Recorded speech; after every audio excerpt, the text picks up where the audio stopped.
2 years ago, may findings akong hernia din. Dapat o-operahan na ako. 2 days before my operation, tumakas ako sa Chinese Gen. Hindi ako nagtuloy. Buti na lang, itong panty liner na to, blessings talaga siya.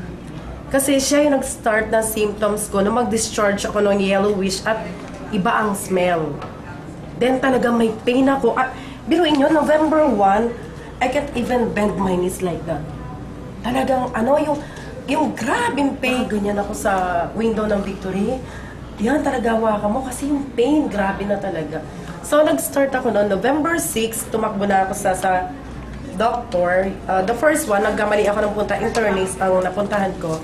Sabi niya, Bartholin cyst. Pero hindi, sabi pumunta ka ng OB-GYN.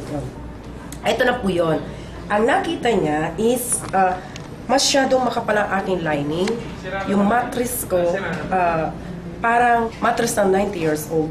So yung bleeding ko, baka nagkukos dito sa loob nito. Pero nakita pa rin niya sa loob na meron akong malaking bukol sa left. Kasi talagang yung pain, grabe pag bumaba, umakyat siya, through and through yan, diretso hanggang dito.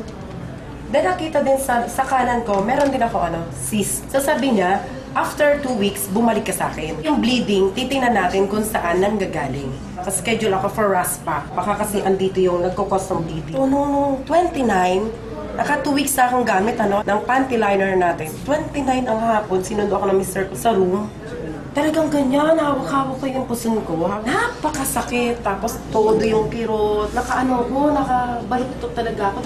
Makirot. Mamaya parang may gustong lumabas.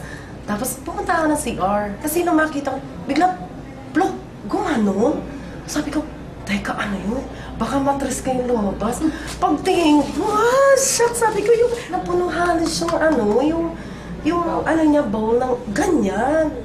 Tapos, kaya lang, ang hindi ako natakot ay paglabas, ang gaan. Tapos, teka, ba't nawala yung headache ko? After 1 hour ng pagpapahinga, ayan na naman, gano'n.